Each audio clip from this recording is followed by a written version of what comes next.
first featured speaker is Gregory Floyd. He's an assistant professor of philosophy at Boston College. As you're going to learn about me, I prefer short introductions.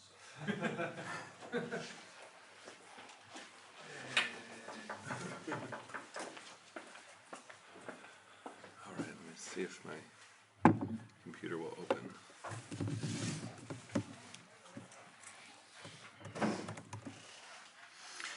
Good morning. It's good to be with you all. Thanks to Joseph and John for organizing. It was John was the Thales to our milkmaids for Clayton and I. We all got stuck in Newark together and eventually made our way here by 3 in the morning. So I would also like to blame any incoherence on John, the way Joseph did in my talk, and then maybe my lack of sleep. But I'm excited about this topic. It's what I've been thinking about for a bit. And what I want to do with the next, 40 minutes or so, is really kind of think carefully and maybe kind of unpack a bit what Lonergan says about belief, specifically in insight, although there'll be some gestures toward method, and how it sort of relates to the contemporary moment we find ourselves in. I saw post-truth in a lot of the title, so I'm also sort of interested in the way that Lonergan confronted a sort of analogous situation 40 years ago that is both different but also not unrelated to the one we confront today. And so there might be resources here for both encouraging ourselves to believe in the right kinds of ways and sort of recovering a sort of philosophical account of believing and its essence and its essential sort of function. So I'll just begin. I was going to do slides, and then we got in at 3 in the morning, so you don't get any slides. On March 16th, 1968, in light of challenges distinct from our own, Lonergan observed the following. In times of little social or cultural change, beliefs are stable and little open to question. But in times of great social and cultural change, beliefs too are changing. And because they are only beliefs, because they are not personally acquired knowledge, such change leaves believers at a loss. They are disorientated. They do not know which way to turn. They feel that all they have taken for granted is menaced. They may be tempted to unbelief as a liberation, or again, they may dread it as destructive of truly human living. I think today we are confronted with an analogous crisis of belief related to our own social and cultural upheavals, and that we too are tempted either to an unreasonable and irresponsible hope that once we burn it all down, there'll be something clearly to replace it, or again, a kind of profound despair that gets expressed either as a kind of ineffective alarmism or a kind of resigned apathy. Last month, the influential political and cultural critic David Brooks left his position of 22 years at the New York Times. In a final op-ed, Brooks noted that the master trend of cultural change during his years at the paper was Americans' collective loss of faith, and not only religious faith. He continued, collapsing levels of social trust revealed a comprehensive loss of faith in our neighbors.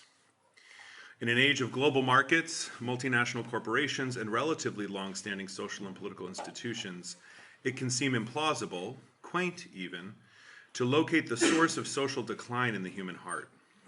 And yet these vast networks are merely the superstructural elements and instrumental expressions of a collaboration that ultimately depends on such infrastructural human realities. Trust, as we'll see with Lonergan, is the condition for belief, but also its currency. If we cannot trust others, then we are unable to participate in the ongoing and cumulative collaboration necessary for the common good. Brooks's cultural diagnosis is amply supported by research done by the Pew Institute and similar organizations.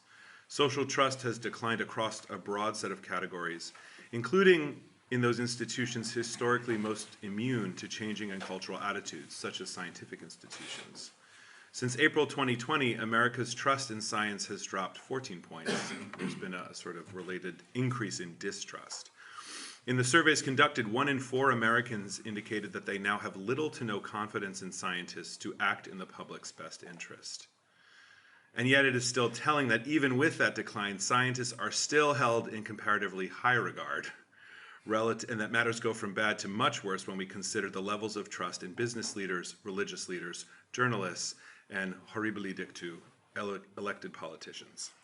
Public trust in government peaked right before Lonergan's essay in 1964 at 77%, and has been in decline ever since, reaching a near record low in our own year, 2025, with only 17% of those surveyed agreeing that they trust the government to do the right thing, quote, just about always or most of the time. And if you thought to chuckle to yourself, that's a good indication of sort of where we are culturally. All around us, we see the social effects of this loss of social trust.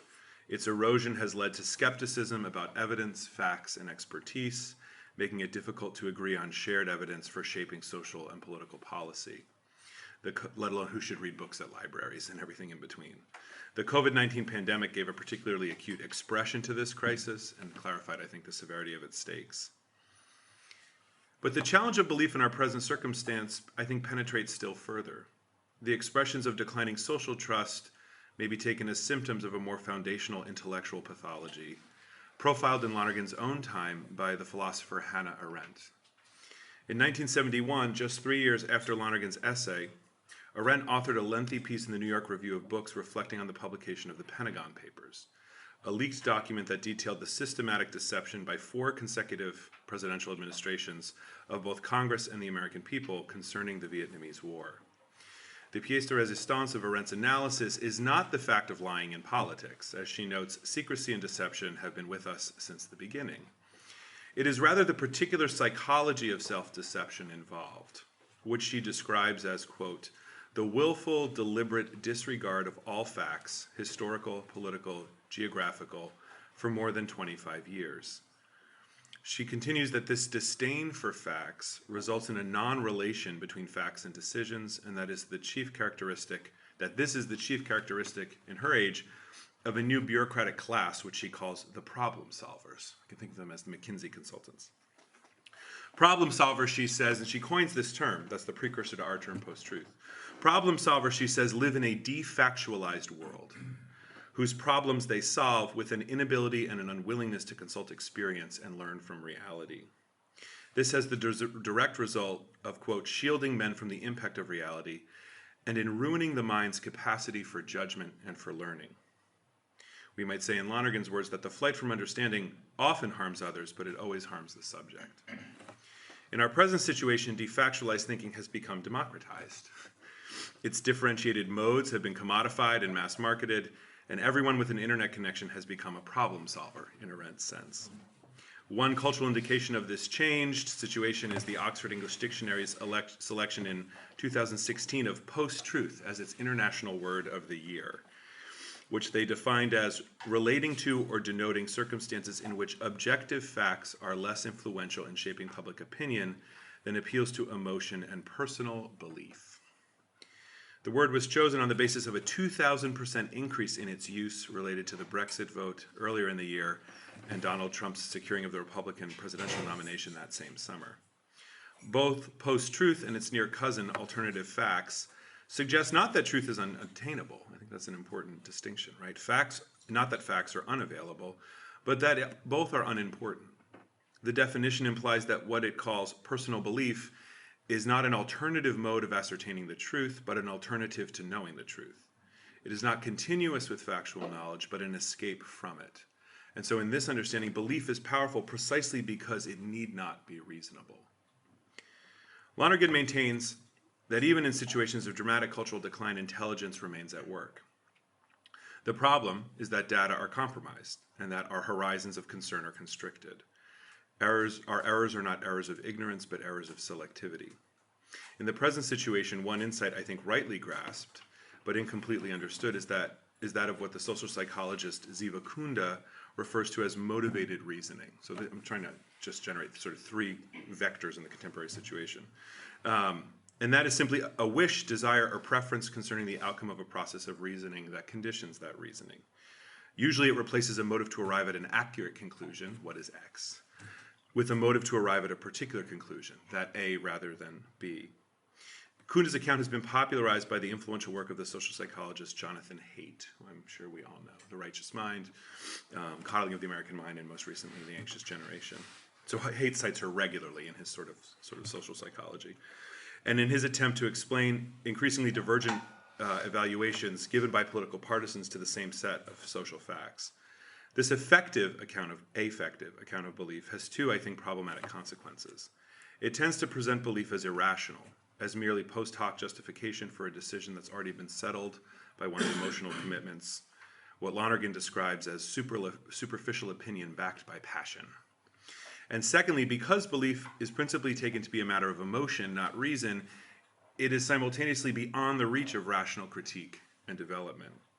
The position that much of what passes for knowledge is in fact belief, and that belief is not reasonable but merely an expression of individual preference rooted in feeling, results then in a double epistemological crisis: a loss of confidence in the value of knowledge itself, and a consequent denial of the possibility of true and reasonable belief.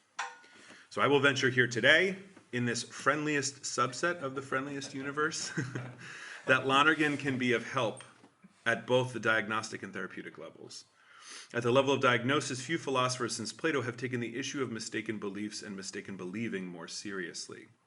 Lonergan writes in chapter 20 that John referenced, "For among the evils that afflict man, none is graver than erroneous beliefs, which at once distort his mind and make systematic the aberrations of his conduct." It is unsurprising, then, that at the heart of an increasingly partisan and uncollaborative community, one would find a crisis of belief for Lonergan. For as he saw with particular clarity, collaboration is the essential context for belief. It is the common good of the family, the neighborhood, the nation, the world, and the historical community, and ultimately the cosmos, that necessitates belief. Our personally acquired knowledge of the world is never sufficient to meet its needs. For this reason, we are principles of benevolence precisely to the degree that we learn to believe well. So in response to the present situation, I hope to show in what follows that Lonergan provides an account of believing as necessary, as reasonable, and as responsible, as well as dialectical. His account, I think, defends the possibility of true belief, defends it as a necessity, and then provides a dialectical account of its reasonable and unreasonable forms and unfolding. And then he presents a compelling case for why it is not merely an intellectual virtue, but also a moral virtue to believe. And so not merely a question of whether we will be reasonable, but also whether we will be morally responsible, believers and inquirers. So to the things themselves.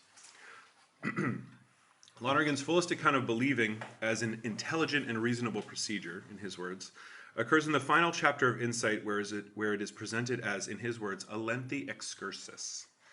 It is not immediately obvious why Lonergan chooses to locate his account of belief at this point. Because Lonergan takes believing to be an alternative way of apprehending truth, it would seem to follow more naturally upon the clarification of knowing, being, and objectivity that is reached in chapter 13, where it might be presented as a variation of that structure. Its location in chapter 20 suggests that Lonergan felt that the critical assessment of metaphysics, and especially the introduction of the dialectical method carried out in those intervening chapters, were necessary conditions for understanding the value and importance of believing correctly. The clarification of the nature of belief becomes unavoidable by chapter 20, because it's there that we confront, or that Lonergan confronts us, his readers, with the problem of evil, which is aided and abetted in large measure by erroneous beliefs, and among them the erroneous beliefs about the nature of belief. Any intelligent attempt to address the social surd then requires the overcoming of false beliefs, as well as the critical acceptance of new beliefs and a new understanding of believing, by which the heuristic structure of the solution to the problem of evil can be known and valued and undertaken. So how does Lonergan identify what he calls a typical procedure for believing? He begins by arguing that a philosophy of believing must begin from the judgment of the value of believing in general.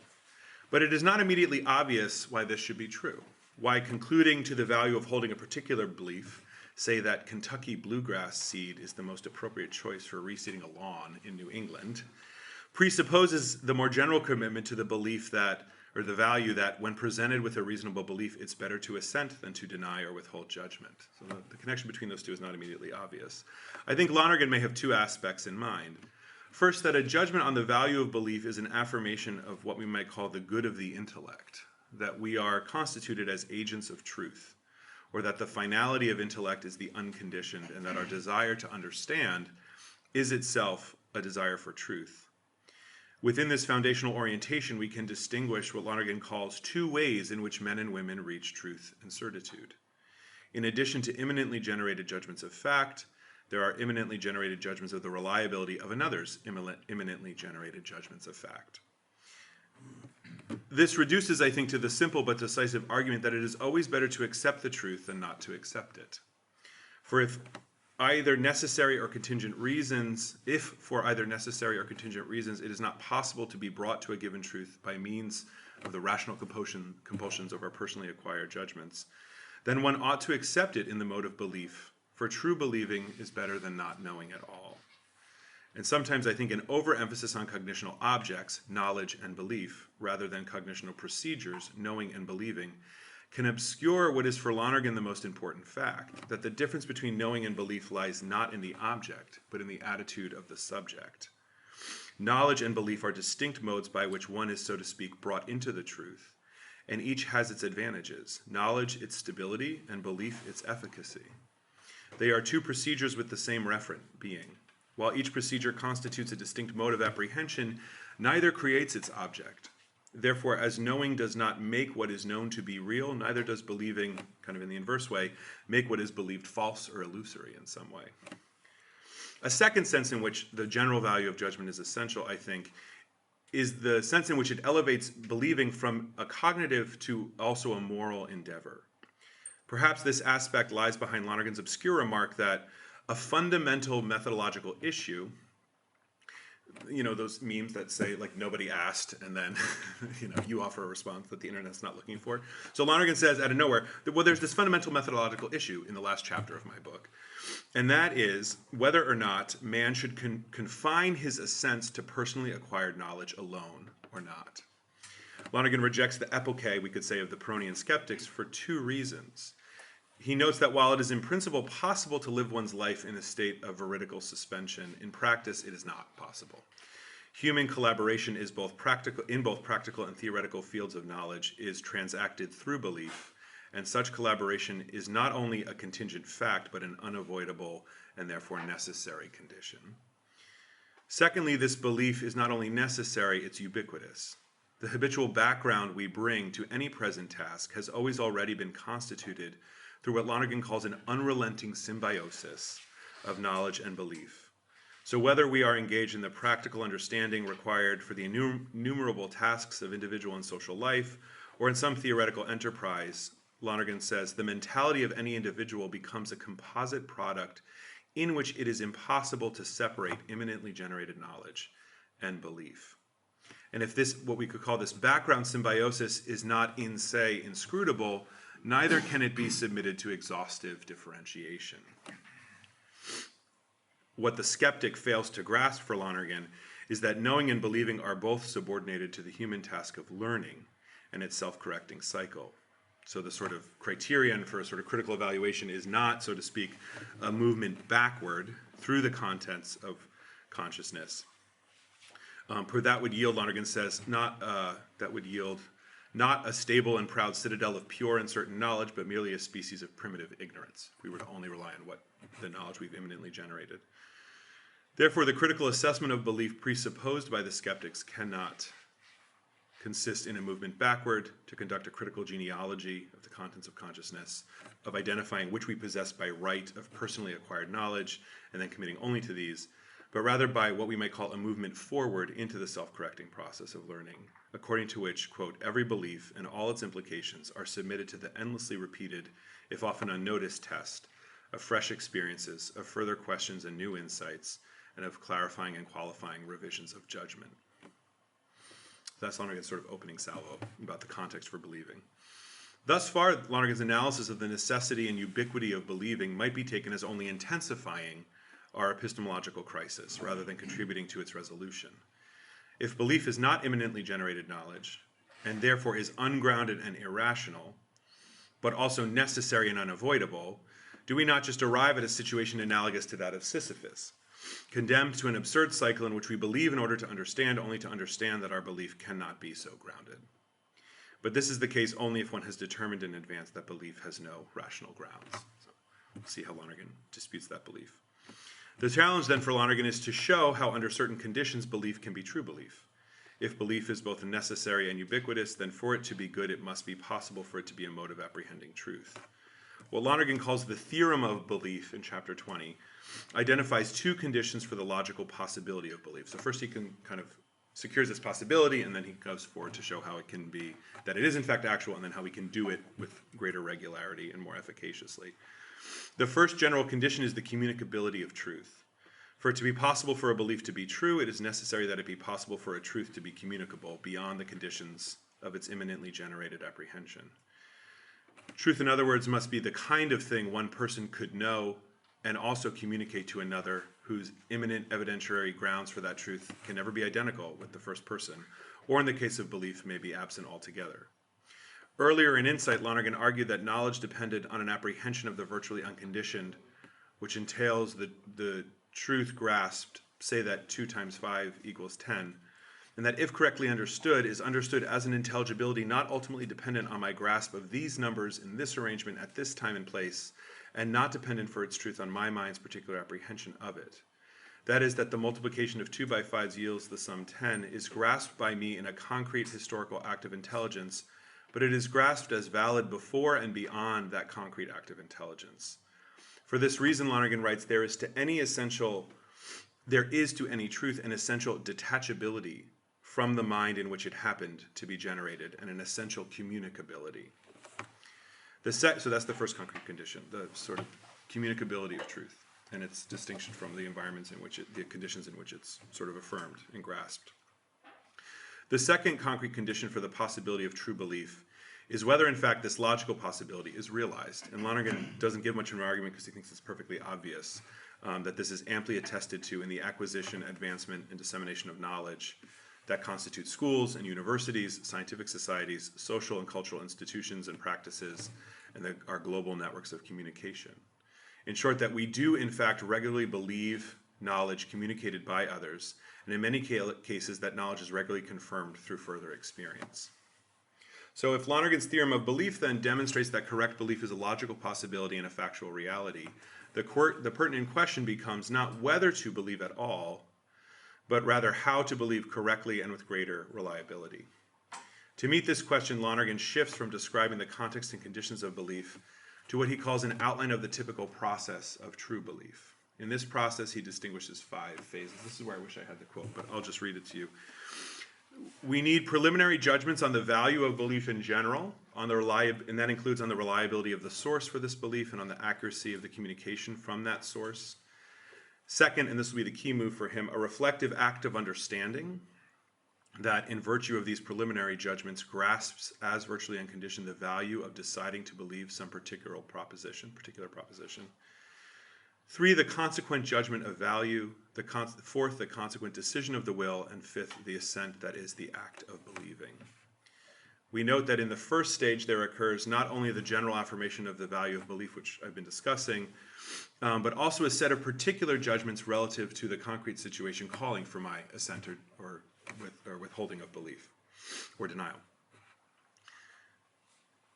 So the concrete situation about the value of believing a specific proposition, of the reliability of that source, and the accuracy of the communication from that source. So I want to just think through, we can imagine lots of possible scenarios, and this is the diversity of these is sort of Lonergan's point.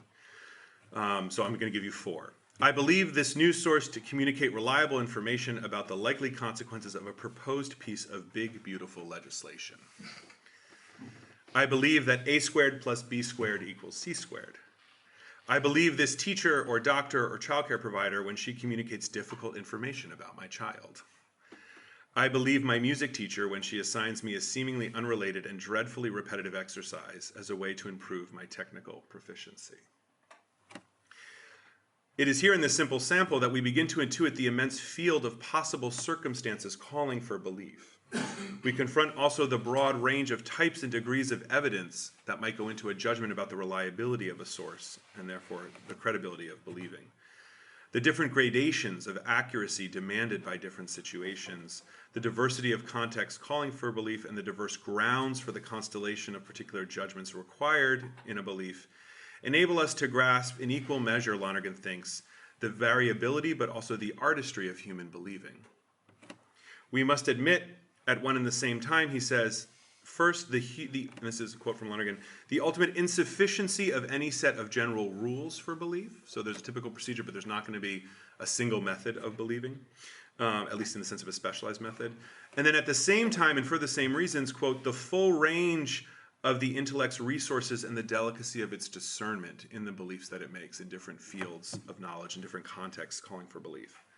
If correct belief is both possible and at times actual, it is nevertheless for Lonergan more an art than a science that involves the prudent application of principles of discernment and not the rote application of a method. To illustrate this point, we might consider in the following examples the different kinds of evidence involved for making a belief, just how reliable the source has to be for the belief proposed, and how overwhelming the evidence might be to reach the judgment, right? So I think of these as three variables that don't always have to have the same values, right? In certain situations, the belief that I have to affirm or deny is so stark, I don't need a lot of evidence, or I can have a lot of evidence and a really unreliable source and still conclude that it's important to believe, right? So I think Lonergan's, there's a kind of, if you want, phenomenological sensitivity to sort of, and just interest in the variability of situations that call for this belief. So we could imagine a decision to believe a historically unreliable source, say my child, who on a particular occasion has overwhelming evidence for the accuracy of what he is saying, even if that is itself more a blunt object than a precise proposition, like I didn't do it. We could think of a situation in a different way, or a different kind of situation in which a student's decision not to believe a historically very reliable source, me the professor, is justified because they realize I've simply misstated what I meant to communicate in a lecture. And then we can think of decisions that question whether and the evidence for whether to believe at all. A decision to withhold belief because the need to believe is not urgent and so suspension of judgment is in fact advisable, or a decision whose, and this perhaps pertains to us in particular ways now, without undercutting the importance of belief, a decision where imminently generated knowledge is possible and it is better perhaps, and perhaps obligatory, to learn for myself rather than to believe, right? To do the extra work of acquiring an imminently generated insight into the situation at hand. Across these diverse situations calling for belief, and in some cases calling us beyond belief, the only consistent rational grounds Lonergan thinks we can identify are the norms of reason itself. He writes, the only general rule is to be alertly intelligent and critically reflective. So in this first stage of the typical procedure of believing, which we have discussed at length, if this is the first stage, Lonergan indicates that the second is in fact the key, what he calls the key act in the process of believing. The reflective act of understanding, which is the goal towards which those general judgments of value head in stage one, and it becomes, when affirmed, or when it occurs, the rational ground for the later stages of judgment, decision, and volition, which follow upon it with what he calls a rational necessity. The reasonableness of these later stages depends upon the reflective insight that precedes them. That reflective act grasps, as virtually in conditions, whether or not it is good to believe. The governor, as happened for Andrew and I and Tim recently, when she declares a state of emergency during a nor'easter, but also whether or not to believe Peter when he confesses, "You are Christ, the Son of God," again, to just give a sense of the diversity of context, and to believe my wife when she tells me you need to shut up. So the trick then is identifying whether the conditions for the judgment are fulfilled. While the nature of the evidence varies with the context calling for believing and the strength required for assent is also relative to the belief proposed, Lonergan says there are nevertheless two conditions pertinent to all believing. We might call these conditions of accuracy and conditions of truthfulness. The first is what has been proposed, is that what has been proposed for my belief I can reliably take to have been communicated accurately from its source. And the second is that that source uttered it as, Lonergan has a very technical way of saying this, uttered it as true, uttered it truthfully, and was not mistaken, which sound like synonyms, or similar formulations of the same thing, but in fact are obviously subtly distinct. So the first condition of accuracy, I think, is straightforward enough. We must know that the proposition proposed for belief is rightly stated and rightly attributed to the authoritative source. This is straightforward enough when the original source is also the one communicating it to me directly, right, as my wife, telling me we need to leave. This is less straightforward and significantly more complex when the uttered statement stands at the end of a chain of mediations, as is the case when reading a textbook in biology or history, but also when assenting to a doctrine communicated by a religious tradition. The second condition of truthfulness specifies, in it, Lonergan specifies both subjective and objective elements of truthfulness. It must be the case that the source intended the proposition to be taken as true, he says, rather than say as ironic or exaggerated or as some other species of indirect communication. Further, it must be the case that the source themselves were speaking truthfully when they uttered it. And to clarify the difference here, I think we could think about that any deceiver intends for their statement to be taken as true, but does not themselves speak truthfully. Right? So that's the distinction I think he's after. And finally, the third objective condition is that the immanently generated knowledge that the source has and is communicating must be accurate if the proposition is to in fact be true. Should these criteria be met, we reach a reflective insight that grasps the adequate grounds for believing something as true on the testimony of another. Such then is Lonergan's methodical, what we call his methodical account of belief, which is not quite the same thing as saying that there's a method to belief. Perhaps, and here I want to address maybe the obvious sort of concern from maybe not this set of listeners, but an average set of listeners. I think the obvious concern is that perhaps it is not normative in the sense one might have hoped. There can be, Lonergan says, no single method of belief, no more than there can be a single method of intellectual inquiry. Rather, precisely as there is a generalized empirical method of which all specialized methods are derivations and applications, so too we can define a general method of responsible believing, which must allow for the further relevant criteria to emerge within the realms in which belief functions.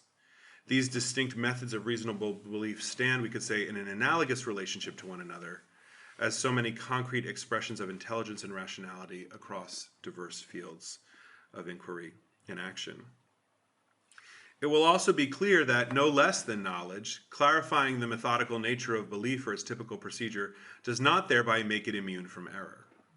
For that reason, just as there must be a critique of knowledge for Lonergan, so too there must be a critique of beliefs. And I think this is where some of his most valuable insights come in. If knowledge is prone to error, so too is belief, and indeed more so. Belief is more resistant to the self-correcting cycle than immanently generated knowledge, because the normative exigencies that would otherwise indicate its insufficient grounds and require its revision supervene upon an assessment of the trustworthiness of another rather than on the direct data of sense or consciousness. The immediate effects of judging wrongly where the last stair is located, or the efficacy of a medication, usually force themselves upon me with an unavoidability that facilitates the self-correcting process of knowing. I have a 2-year-old toddler at home, and this has become a sort of master class in the relentlessly iterative process of the self-correcting cycle and of human obtuseness. The evidence for and against trusting the judgment of another is much more complicated and much more subtle. Identifying the rational and reasonable grounds for believing not only establishes criteria for future judgments, but also for a critique of my present beliefs. And we might think of this as the negative work of self-appropriation, of eliminating mistaken beliefs, including, as we said at the beginning, mistaken beliefs about the nature and value of believing itself. And that this, in many ways, is the more important work for Lonergan. He describes it as, quote, eliminating from one's own mind the rubbish that may have settled there in a lifelong symbiosis of personal inquiry and believing. Yet if belief is more prone to error than knowledge, the sources of error are the same in both cases. Lonergan writes, mistaken beliefs have their roots in the scatosis of the dramatic subject, in the individual group and general bias of the practical subject, in the counterpositions of philosophy, and in their ethical implications and consequences. As Lonergan shows earlier in Insight, the methodical nature of mathematics and the empirical sciences, this is where John summarized the end of my talk much more eloquently and aptly, the methodical nature of math and empirical science limit erroneous belief even as they tend to obscure their own reliance upon belief. The contrast between these fields of inquiry and all others raises two challenges for belief in the other fields of life. First, that what Lonergan calls the study of life, in which he includes the Geisteswissenschaften, what we might call the humanities and social sciences, and the myriad specialities of common sense, that this study of life is particularly prone to erroneous belief. Second, because of this, the attempt is made to limit the study of life to only what the empirical sciences admit and their method admit. But this Lonergan sweepingly dismisses as to exclude from scientific consideration the heart of the matter. And so obviously that can't be the right answer. Because we cannot live fully human lives in a world of merely immanently generated knowledge. And because we cannot avoid believing, and because we no doubt believe many things that are untrue, a dialectic of beliefs is necessary for our healing and our development individually and collectively. Depending on how one reads it, Lonergan's solution to the dialectic of believing is either disarmingly simple or implausible. It is to begin from a mistaken belief, of which one is sure to have been mistaken. So how you get there is itself a sort of interesting set of reflections. It invites us to examine the source of our error, the supporting judgments it presupposed, those which reinforced it and lent it credibility. It requires us to examine the further judgments made on the basis of that mistaken belief. And this inaugurates for Lonergan a sort of cumulative process of critical revision that at the same time draws into more explicit consciousness our own, and this I think is the real benefit for him, our own tendencies toward and susceptibility to the various forms of bias. And more generally, if we think of the Aristotelian virtues, whether we tend more to an uncritical credulity or an unreasonable incredulity as sort of extremes.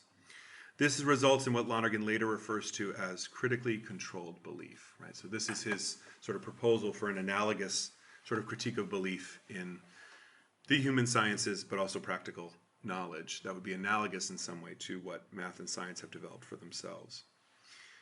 This proposal, I think, often appears implausible. Because if knowing is taking a look, then believing must be something like looking at the looker, or perhaps taking a quick look or a partial look. On this account, a criterion for correct belief ought to be something like corrective lenses that enable us to look deeper or further, intellectual microscopes and telescopes. If, however, belief is something different than merely unquestioned intuition, then the critique of beliefs must proceed by a longer road. This road, however, Lonergan thinks should not be unfamiliar. He contends that the critique of belief is but one species of the self-correcting process of learning, in which the immanent norms for coherence, consistency, and development meet the given conditions of intelligence and intelligibility and invite the development. So to put it simply, if being is intelligible, then mistaken beliefs leave evidence behind. They invite their own revision. The question is one of our response time. When will we become compelled by the limitations of a mistaken belief to change it, to reevaluate it, and what harm to ourselves and others will have transpired in the meantime? If being is intelligible, then we, not it, are the source of error. And that source is not the brute ignorance that asks no questions, and so neither knows nor believes anything at all, but rather the interior resistance to the pull of further questions that was identified so keenly by Socrates. We do not wish to learn that we do not believe correctly. Plato says, I think in Book 2 of the Republic, that the one thing the soul never wants to believe is a lie in its own soul. Straightforward as Lonergan's proposal may be, its execution is ultimately nothing short of interior transformation. As he notes, quote, "It is not enough, however, simply to reject errors. Besides false beliefs, there is the false believer." This transformation is ongoing because it takes for granted that at any given point, some of our beliefs are mistaken. It invites the critically oriented inquirer into an ongoing process of critical discernment. This is, if you like, a negative or dialectical side of self-appropriation, that in making myself my own, I also make clear to myself my lapses in knowledge and belief, and that there is no shortcut to what Lonergan calls achieving the critical and selfless stance. As with knowledge, so too with belief, we might wish it were simpler. Could we not discover a clear, distinct, and independent criterion universally acknowledged by all as the lex credendi, the rule of belief? A scale in which the heroic few might courageously weigh their beliefs to learn which are wanting and which are warranted. To seek this is to misunderstand the nature of believing, however understandable seeking it is. But even were that possible, from where would such a criterion arrive? Would not such a measure of belief itself be either discerned or produced by human intelligence, and so no less liable than that intelligence itself to the possibilities of error? There is no criterion external to knowing. Just as there is no criteria of knowing external to knowing, so too there is no criteria of believing external to belief that can tell us we've achieved either, other than, of course, an external criteria other than the immanent norms of consciousness. Neither can any isolated component of cognition do so. Mere experience, the satisfying flash of insight, the felt but unfounded certainty of a judgment, the effective conviction underwriting our values, all prove inadequate criteria for distinguishing true and false belief. The challenge of this position is that it requires us to surrender the common but inadequate images of objectivity we often use. There is, for Lonergan, no view from nowhere.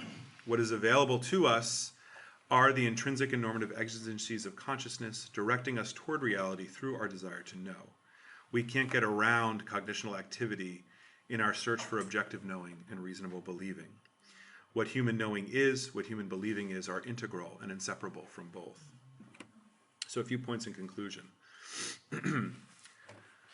What I've tried to suggest is that Lonergan's critical realism offers a procedure for what we might call critical believing. It identifies within the operations of consciousness a set of basic immanent norms for intelligence, reasonableness, and responsibility that can be articulated as a general method for critical belief, to be further specified for different fields in which belief is called for. These grounds cannot settle in advance true and false belief, but do supply the basis from which to distinguish reasonable and unreasonable believing. I think this position, my second point, furnishes what we might call an ethics of believing in two senses. First, as Lonergan argues, believing is de facto unavoidable, and if it is constitutive of the collaboration that underwrites the common good and the good of order, the good of the civil community, and the developing good of human history by means of those, then belief is of fundamental moral importance. What we choose to believe contributes to the development or decline of our present and historical communities. And so its stakes are moral. Second, if authenticity, maybe this should have been the first point, if authenticity is constituted by fidelity to the immanent norms of consciousness, then failing to heed those norms when they prompt one to believe or to withhold belief becomes then a form of inauthenticity, right? Failures of authenticity. Three, I think maybe in some ways this is the sort of payoff that Lonergan himself doesn't articulate fully, but gestures towards. Belief is also the ground of most of our delight in being. It is the means by which we appropriate, Lonergan says, cultural, social, and religious heritages. It reveals the social and historical character of our knowledge. And so we are obliged to believe if we are to live human lives. But there's also much good that comes from this. We would know very little of the world or in what sense we belong to something like a world if we did not rely on the reliably communicated knowledge of others. We would delight in very little of the lives of others if we required personally acquired knowledge to take as true words that are shared in friendship. Our capacities for health and healing would be severely diminished if we relied only on our own knowledge. We would be spiritually feral and intellectually untutored without the trust that constitutes the defining relation between the disciple and the master, the student and the teacher. I think Lonergan sees so clearly that trust is a necessary condition for human flourishing. We no doubt live in a time of social and cultural upheaval. As Lonergan saw with his characteristic penetration, tidal shifts in culture, whatever their precipitating causes, reveal just how much of our lives are transacted through belief. Yet before this revelation of the personal and social necessities of our flourishing, rather than learn, we tend to draw back. Such challenges, at the same time, are not unrelated to the self-correcting process of learning. They are themselves indications of our unexamined beliefs. The consequences of the loss of social trust that we see around us reveal just how interdependent we all, in fact, are. The possibility of living in a post-truth world reveals the fragility of the world mediated by meaning and motivated by value. But in doing so, it draws our attention to the very sources of its own healing and the reversal of the biases that plague it.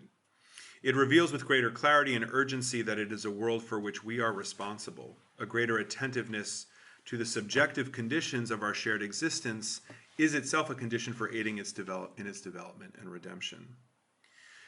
A final paragraph. That work, I think, begins at home for Lonergan. Correct belief is essential to successful self-appropriation and self-transcendence.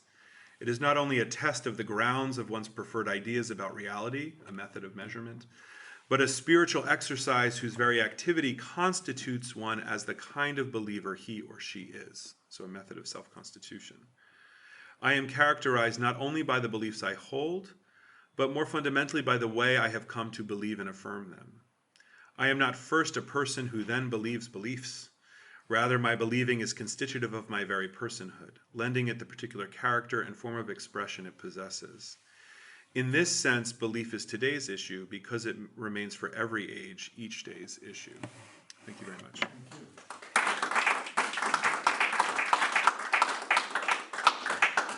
We have essentially as much time as we want for questions. So I was going to say I started a little early too. yeah. So Greg, please, I'll let you. Sure. Yeah. Yeah. Well, where some walk in where philosophers fear to tread. Thank you so much, first of all. I think it's extremely important, salient, and very helpful in our current crisis, politically, socially, and culturally. To me, it's very, very important that Lonergan approaches belief from a philosophical, not theological perspective primarily. What he says about all the criteria are very familiar theologically in terms of the criteria for an act of belief in the gospel, for example. But he doesn't draw from that. He starts with the imminent operations of consciousness, which is wonderful because that is necessary. That's right. The other is not necessary. It's contingent and hopeful, but not necessary. So I think that's really helpful for all of us as we negotiate these turbulent times. I just wondered whether you think there's a parallel between what Lonergan is doing with belief and what Gadamer does with prejudice.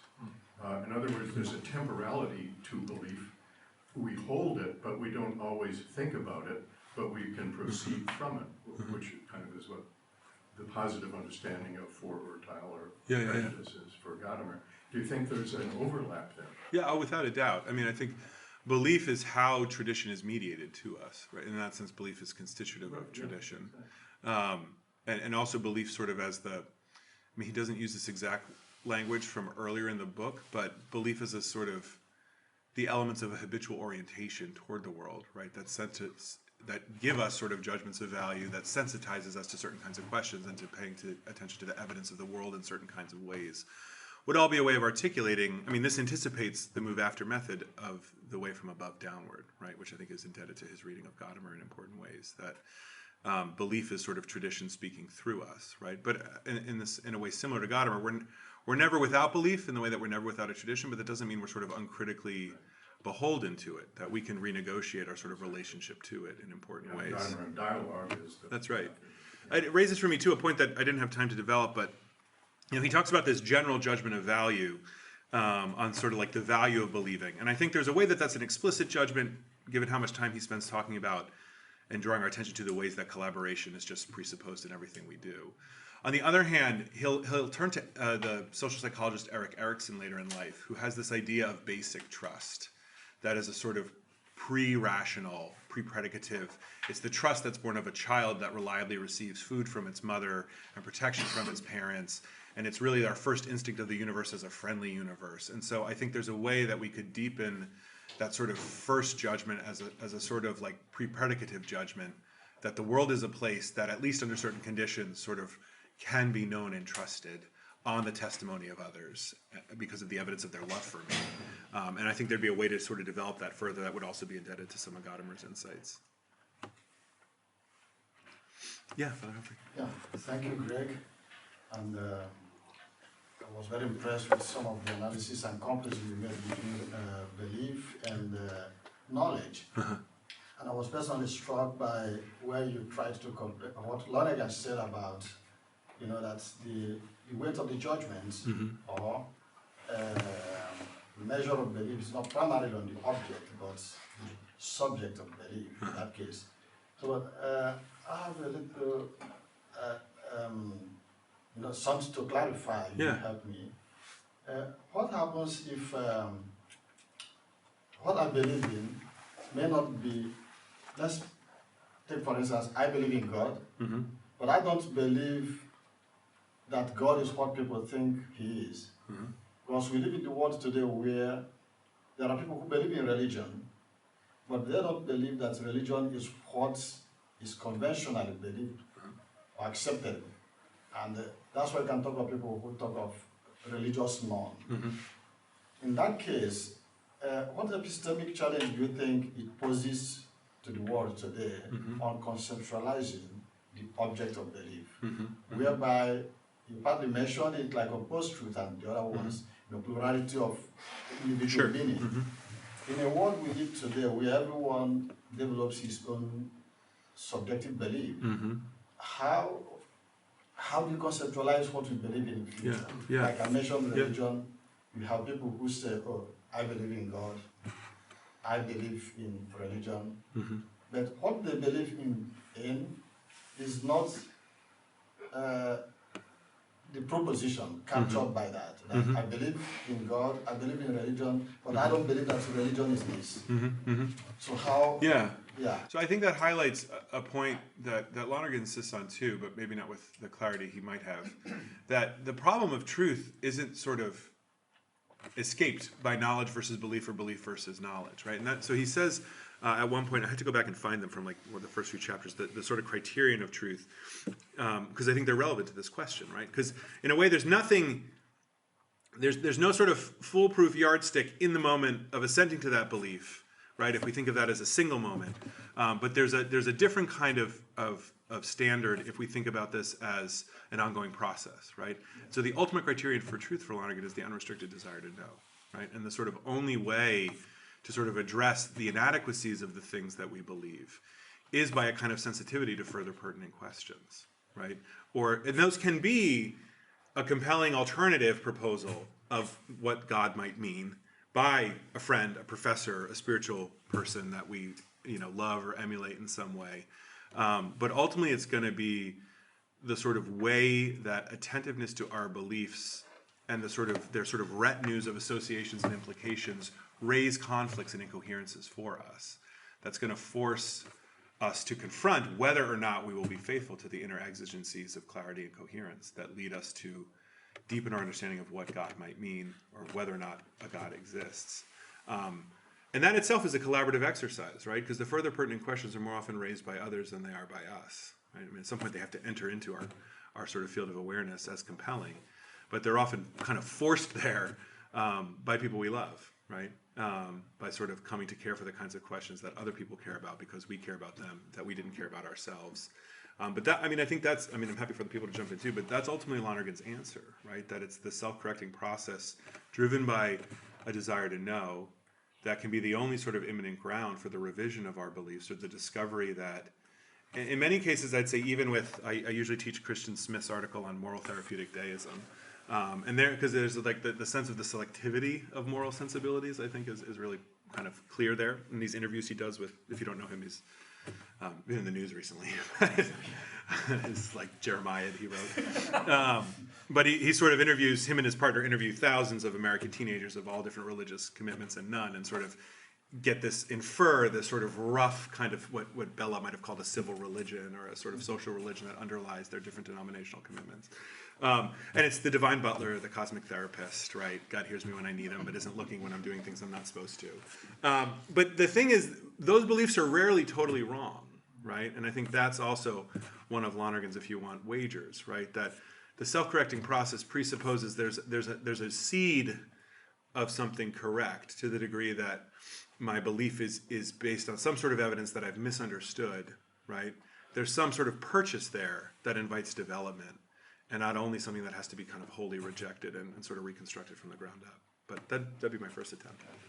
Tim? Yeah, so this follows up. That's a great question, by the way.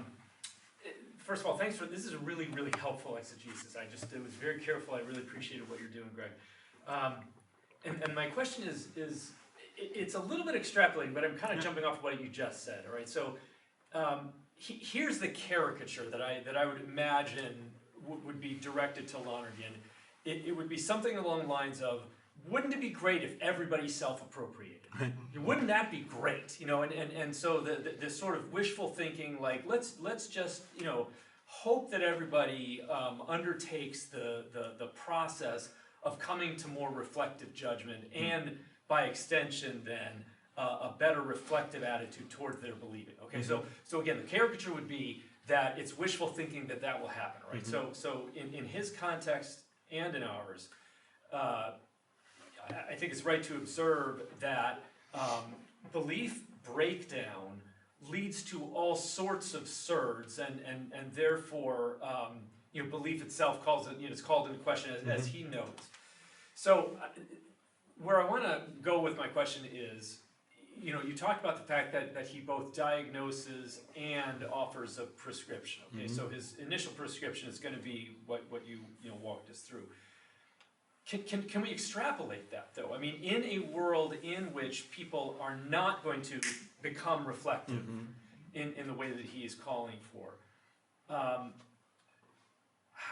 how do you understand kind of the trajectory of what he's suggesting here? In other words, how does an understanding of the reflective process of coming to critical belief map onto a world in which many people will not undertake that process on an individual basis?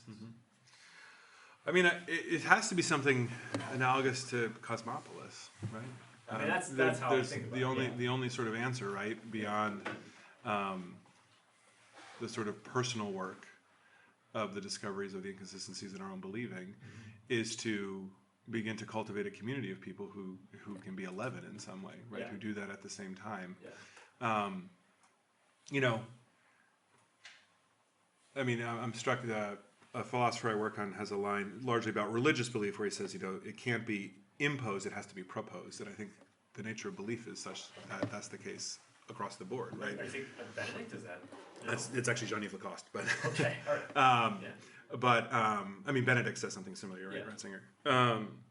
And I think that's generalizable, right? Like, there's a way in which we could become deeply convinced of Lonergan's account, and wish you could just like force it on people, Yeah, right? right. Like intermittent fasting or something for their belief. Yeah, Right? If yeah, you just just do sort this of- method, it'll yeah, work. yeah. But the method itself Trust depends me. upon a kind of attentiveness that is, by the way, itself a lifelong going process for each of us of increasing discernment and sensitivity to the movements of our interior life. And I mean, I feel in the face of the things that we're dealing with today, which are normal in the sense of the predations of human history, unfortunately. This feels incredibly small, right? But it has the strength of being something we can do in a sort of world whose problems are much bigger than any one of us or any set of us. The least we can do. I've been struck that, and this actually in no way reveals my own sort of political sensibilities, but I said this to John last night, that the only prophetic voice I see right now is Cornel West, which is not to sort of endorse everything he says, but he had this striking line the other day, and he just said, it's just important not to lie, right? And I think there's something about the simplicity of that kind of moral clarity that would be a generous way of reading what Lonergan's proposing here, right? Like, we can at least make a beginning by taking an inventory, beginning with where we know we've been wrong. And I think there's a way in which really appropriating our own fallibility maybe is an underappreciated element that could be developed more too, that like to find a mistake that you know the reasons for which you were mistaken about, right, is actually more than just knowing you were wrong about something. There's a kind of examination of intellectual conscience, so to speak, that's going on there. And that, I mean, it's interior virtue ethics, right? That begins to change the person if you undertake that with a kind of sincerity and seriousness, and eventually sort of instill that in others and sort of model that with and for others and kind of reinforce that in a kind of community. Yeah. But I think, I mean, this is your bailiwick more than mine, but like local community, right? Yeah. That, I mean, that is the scale beyond the individual that this seems to admit of. Yeah. I mean, you're very much anticipating where I'm kind of thinking about this, so this is helpful. And in fairness, that can sound implausible, but we see the opposite, we see the analogous form of this in decline all around, right? Yeah. Kind of communities of people who have different kinds of beliefs that maybe seem less warranted or flatly unwarranted in certain cases, that have tremendous sort of ultimate social influence, right? And so the antidote sort of in a way has to be proportionate, I think, to the problem. Yeah. Thank you. That's helpful. Yeah, Joseph. Just a follow-up to Steve. I've been working on de-radicalization, especially for people who believe something innocently, especially religiously, righteously. But what they believe is wrong. But they hold very strongly to what they believe, that they go all out, especially also including violence. And when they perpetrate this violence, they are doing God a favor. Yeah, right. We may call it religious fundamentalism, we may say it is Islamic fundamentalism, it is also Christian fundamentalism. Bombing abortion clinics. So, my question is, how do you unbelieve? What is the process of getting people like that to have a turnaround? how do you get them to the truth, especially when their circumstance, their environment, they take 2 ways. Right. And it's not critical. Right. It could be the present-day American society, it could be any society at Sure. all. But it is a big problem. So I'm wondering, how do you make people to unbelieve a particular truth in quote, which is not true, they have held. Right. Yeah. I have 2 thoughts, but I'm happy to throw it back to you too. I mean, I think this is where Lonergan's account of positions and counterpositions is very helpful, because I think the attempt to go backwards and convince people of the flat absurdity of a belief that they've held unconsciously, that's become conscious, but with the entire retinue of people and places and in many cases, quite frankly, objective goods, right, that have been ancillary to that belief, the kind of community, the way that the crazy people who raised me loved one another and did a lot more for each other than my local, post-liberal neighborhood in Boston, right? Like there's real goodness that attends to these things, right? And so I think it would seem to me, because you do this much more in a focused way than I do, but it's got to be a development forward rather than a sort of like backward revision.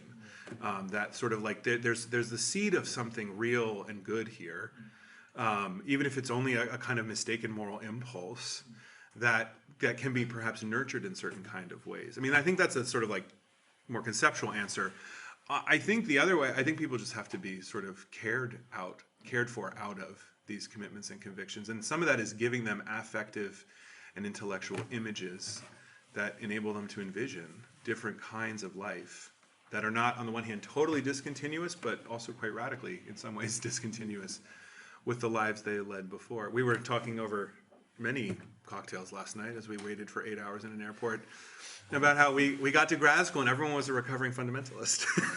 The atheists, the agnostics, the mainstream, the people who become mainstream Protestants, the people on their way to becoming Catholic, and there was this, but again, this sort of mixed testimony, right? That sort of deeply held beliefs, the kind of evidence and other kinds of judgments they appeal to, some of which are true judgments about the goodness of particular people in their lives in particular situations, right? Who also perhaps mediated a false or partial or incomplete understanding of the world, and yet also mediated love and care and concern and maybe heroic sort of, heroic sort of generosity, right? And so the sort of this unrelenting symbiosis, right, of knowledge and belief also pertains, I think, to sort of mistaken and correct judgments, believing judgments, too, at the same time. And that Lonergan's sense of, like, revising forward, rather than maybe what he envisions as the skeptic's attempt to sort of sort through the file cabinet of my beliefs and resort things, seems to be kind of the more plausible solution. But, hi, I don't think we've met. Joe Simmons at UCLA Marquette. We used to teach that Christian Smith moral therapeutism article, and I've just been finding the past years, I don't know that it's landing or it's not descriptive of where students are today. Yeah. I'm wondering, in your teaching, do you find that they're like, this is not the Divine Butler?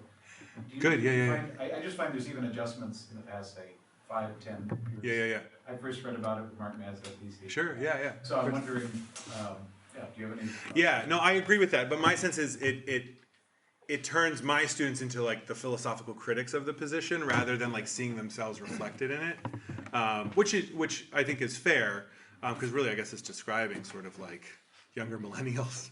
God forbid. My younger siblings. And it raises this question. I mean, this goes to Humphrey's question. It raises the question of what we mean when we say God, right? And that there are ways we can articulate, we can have sort of articulated accounts that maybe we are sort of notionally committed to, but in fact what we say and do in terms of what we value and how we live might say something very different about who we expect God to be. And when that comes to consciousness, then we can talk about, and this is I use it at the intro of philosophy of religion class, when we can look at different models for how people have tried to think about God. And that's what I'd say. Go ahead, yeah. That's great. I think, do you have a sense of how they're articulating that, like the nature of their belief today? I mean, oral anecdote is not data, but do you have, Yeah, so that's a good question. I mean, I think on the one hand, the overriding sense is it's still something deeply personal, right? I think that much is retained. I think there's a greater sensitivity to well, and maybe this is just a self-selecting, upper-level philosophy students, but so the need for coherence and consistency that isn't obviously for or against sort of dominant faith traditions, right? They can seem to fall afoul of it or to sort of encourage it in different ways, depending on the figures you're looking at. But that sort of like a kind of sloppy emotivism about God sort of isn't going to cut it, right? I think is what they kind of take from the article. And of course, that's not a generous characterization. These kids just came in for a 30-minute interview, right? But it's still, I think, helpful as a symptom, right? Of at least a kind of position that students might be compelled to sort of think through the limitations of in some ways. But yeah, other than that, I do find them to be very different. They care more about faith, and they might even be willing to sort of talk about religious belief and like recognize the incompatibility of certain formulations of different religious beliefs, but that also tends to be sort of a smaller conversation rather than something they're really looking to like debate with their classmates about or something like that. And there's this overriding social and cultural conviction, which is true, that, well, at the end of the day, in some ways I can do this because we live in a pluralistic society where I'm not worried that saying I disagree with my Christian neighbor or my Jewish classmate is going to sort of mean that one of us is sort of disenfranchised or something like that. God willing. Yeah, Cody, sorry, real quick. Yeah, no, thank you a lot. So like, this dialectic between belief and knowledge, I was wondering if what you think of making a distinction between like knowing a fact and like the meaning of a fact. Mm-hmm. Like the meaning seems to be something that's a combination of knowledge and belief in a different way. So like, I'm thinking of like, say you're presenting the Pythagorean theorem. Sure. Right? For Pythagoras, that might have a meaning that's like a mystical assent through mathematics, whereas for me it's like an instrumental way to get my high school diploma. Right. Right? But we both come to the same knowledge of fact, and like, so I was just wondering if you could speak into what role does meaning play, and how is that distinct from like just knowing a fact and believing in someone? So I think there's probably a third distinction there. So we can talk about, like in the example you gave, there's a kind of instrumental meaning or value maybe to the meaning versus a kind of spiritual and or sort of intellectual value. But we could also, I think, talk about the same meaning being held by belief and by knowledge, right? Would be some, I think, which would be a little different than the high school example, right? In other words, I can sort of like, maybe in my desire to get an A, come to really believe and in a sense understand how Pythagoras proves the Pythagorean theorem, right? Which seems to still not be but believing Pythagoras and being able to sort of reiterate each of his steps, right, is perhaps I don't think is the same thing as Pythagoras actually imminently generating the knowledge of how the Pythagorean theorem works and why it works and what it's for, right? So in that second example, my tweak of yours is what Lonergan means when he says sort of belief and knowledge are sort of can have the same referent, right? Can sort of apprehend the same meaning. He doesn't. I want to read a little more carefully. He generally doesn't use knowledge when speaking about belief. He has ways of talking about like ascertaining and grasping, and it sort of apprehends truth, but he kind of reserves knowing for imminently generated knowing alone. But so just to make that subtle point, but in that sense, you'd have the same meaning. So in the example you gave me, you have two different meanings, right? But in the example I gave you have the same meaning that's apprehended by two different modes, one by belief and one by knowledge. Okay. Yeah. Okay. Yeah. Along the same line,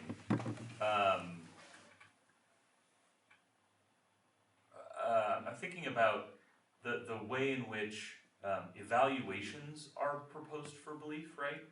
Because if I communicate a judgment, whether it's a judgment of fact or a judgment of value, Sure.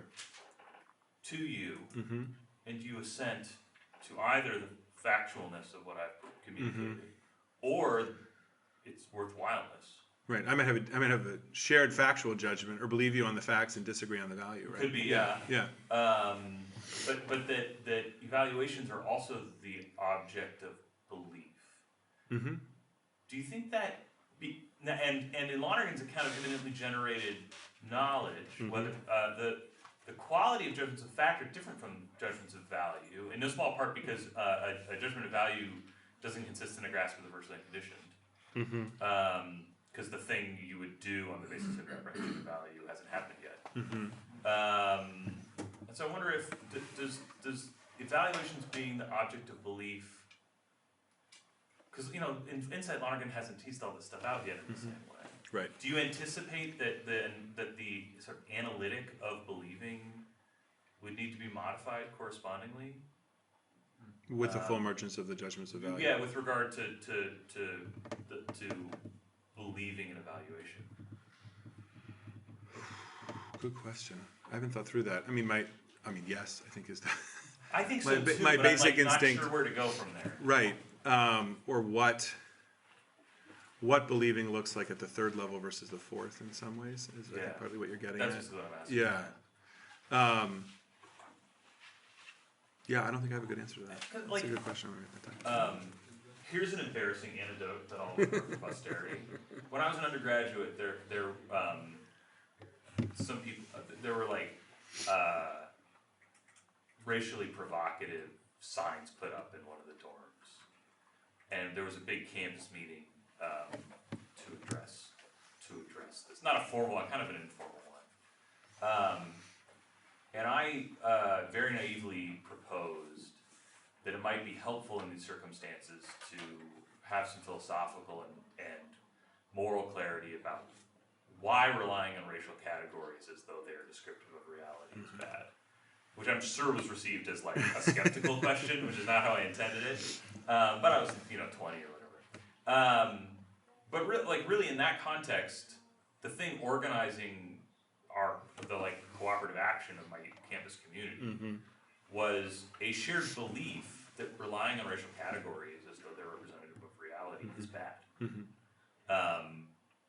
And I don't know, and there are lots of people who had very personal experiences about the badness of it, and so there is some imminently generated knowledge there, but there isn't necessarily a speculative account. Right. I mean, some students had, but mostly people just believed that racism is bad. Correctly, in my view, I'll take a stand on that. Right. But so anyway, I just think about, but is that different than us agreeing that? X happened at this time. Yeah. Yes. The reports of the university, the account of the university about what had happened in the dorm. Yeah. So is the question whether or not we'd need sort of it wouldn't be modes, but differentiated sort of, that the different forms of self-presence within the kind of self-presence that is belief. Yeah. I'm way out on the front edge of my skis on this one. Yeah. I'm just trying to sort of name, when you get to the fourth and third levels differentiated more adequately, does the analytic have to get modified, and if so, where do you start? Yeah. Because Lonergan didn't seem to do it anyway that I can think of. He's doing it in method and theology, right? When he talks about belief and method, he's differentiating those levels pretty fully. Right, but it's 3 pages. No, I mean, it could be elaborated. No, that's what I mean. Yeah, it's elaborated. But so where do you see the difference then in the account of belief in those 3 pages in chapter 2 from the account in chapter 20 on this point? I mean, I agree with you. Especially because he says to go back and read Insight, so he's clearly not revising it fundamentally. So I'm just trying to get I think in principle there is he has differentiated it. I don't think there's some failure to achieve it. I just how do you unfold it? Yeah. Tim. I have a thought, just a passive thought, which is, he and you mentioned it, Greg, that bias resides in the scatosis of the subject. So there is at least reading between the lines, because it's not explicit. I grant all that. I think there is a call for both intellectual and moral conversion that's embedded in that. And so as soon as you're talking about moral conversion, you're moving in the direction of valuing. And so again, without developing it, I see that there's a trajectory to unpack. What moral conversion would follow from the intellectual conversion of rightly reflected on belief with all of the criteria that you can try to unpack. So that's just a pass. Pat Byrne works this out pretty well in his book, I think, when he talks about horizon feelings, right? Because it's not that suddenly feelings come into play, it's that feelings and values have always been into play. And it's when you make a decision of whether or not it's worthwhile, as you're talking about in the 4th level. Well, it gets further distinguished, but that doesn't mean the other value. It's just more packed in, like what Greg's talking about. Yeah. You can sort of pull it out and then see how the feelings are operating there, and as you pointed out in your whole talk, it gets really complicated. Yeah.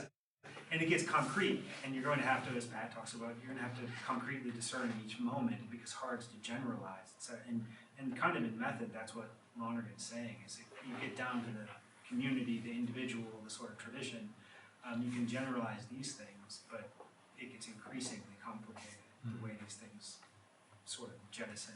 So sorry, I'm taking over. No, please. But I follow that. I appreciate it. It's helpful.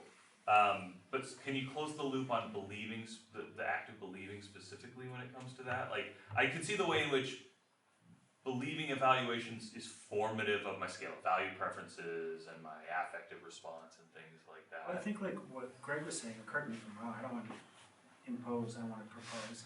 There you go. Thank you, Jean-Yves. Bravo. Greg was saying, I mean, beliefs both a condition and also an act. And so the conditioning part of it's going to be full of feelings, and the act in terms of a judgment, you sort of have the act of knowledge, but there's also sort of saying already it's worthwhile because it's occurring in the community I feel is worthwhile. Oh, yeah, okay, that's helpful. And the crisis from both ways can happen, and that's the distinction I think Greg was pointing out. It's not just bifurcation. Yeah, that's a good way of putting it. In your anecdote, the racist isn't going to start talking, but there is those lines about like you got to get the skeptic talking. You have to make a space where people can volunteer, like why I wrote the bad word on the wall, and like, and then I think there is then like what feelings and values were there, what animated my decisions, what motivated my choices to wound and separate and so on. Yeah, one maybe just to, if we have a few more minutes, a question I sort of had as I was doing this was, I was reading the method stuff, and this is not related to John's question. He's very clear that what Insight's proposing is not an account of religious belief, to pick up on the comment earlier, right? That, and religious belief and faith are not the same thing for Lonergan, right? Religious belief is how the Christian tradition is transacted and proposed to us. Faith is the experience of unrestricted loving, right? Or the knowledge born of that unrestricted loving.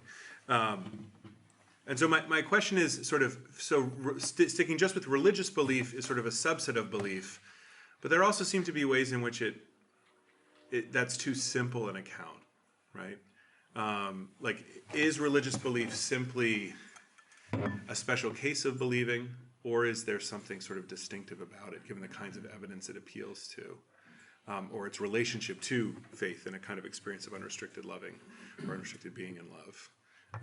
That seems appropriate given that most of you are theologians. But it's ever since Pat taught me Insight 15 years ago, it's bothered me. He reminded me of that when I told him I was coming. I said, belief this. He said, you've been asking me this question since like 2010. I was like, sorry. It's still further and still pertinent beyond my horizon, I guess. So I just wanted to invite if that's a helpful way of framing some of the theological payoff of what he's doing in Insight. Yeah, Lincoln. I was going to take it in a different direction. So. Okay. No, please jump in. We've got a few more minutes. I was just wondering about if Lonergan has more of a prescriptive view of how to, a prescriptive view. I know he's, relying on our desire to know. That'll come through in the end. But is there something like promoting religious or civil virtues of humility? And like a right humility where it's trying to only state what we know and realizing we might be wrong, which seems to go against hot takes. That if you say something that's outlandish, at least you'll be heard. If you say something that's maybe more limited to what you actually know, you might not be heard. So it seems like our society, just to give that very small example, would promote not humility in what we know, and therefore would work against this desire to know that Lonergan's dependent on. So if I'm understanding correctly, is the question sort of, well, let me put it this way. What struck me as you were talking was there'd be, I think, a misreading of Lonergan that says, well, we just have to wait around till people's own exercises of self-appropriation sort of catch up with them, right? And that's where I think the sort of, and it's in Insight, but the much more robust development of the sort of social conditions of what he calls the way upward are incredibly important, right? Because nothing prevents us in the meantime from certainly exemplifying, but also sort of encouraging in various forms of social arrangement, the kinds of virtues that raise the probability that people's sort of unrestricted desire to know will enter conscious sort of more fully and more explicitly, right? So this certainly doesn't prevent us, right, from giving reasonable articulations of beliefs and defenses and sort of creating environments and spaces for conversation where those things are sort of fostered and encouraged. Like that, if the concern is that would be conceived like as a shortcut by Lonergan or sort of a method that would take the place of that, I don't think that's how we should read him. Yeah, no, just that if there is a prescriptive to, like, is there a way to form our society or form our, either education at the parish level or education at a civil level, that to raise people that would be more open to when they have these viewpoints or counter proposals to their incorrect beliefs, that they'll hear them and be in a mode to have that seep into those deep-seated beliefs / values / emotional resistances. Yeah, I mean, I think the basics out of them are what Lonergan calls the transcendental precepts, right? Be attentive, be intelligent, be reasonable, be responsible, be loving. All right, well, that's as good a place to Yeah, there you go. All right, thank you so much, Greg. Thanks.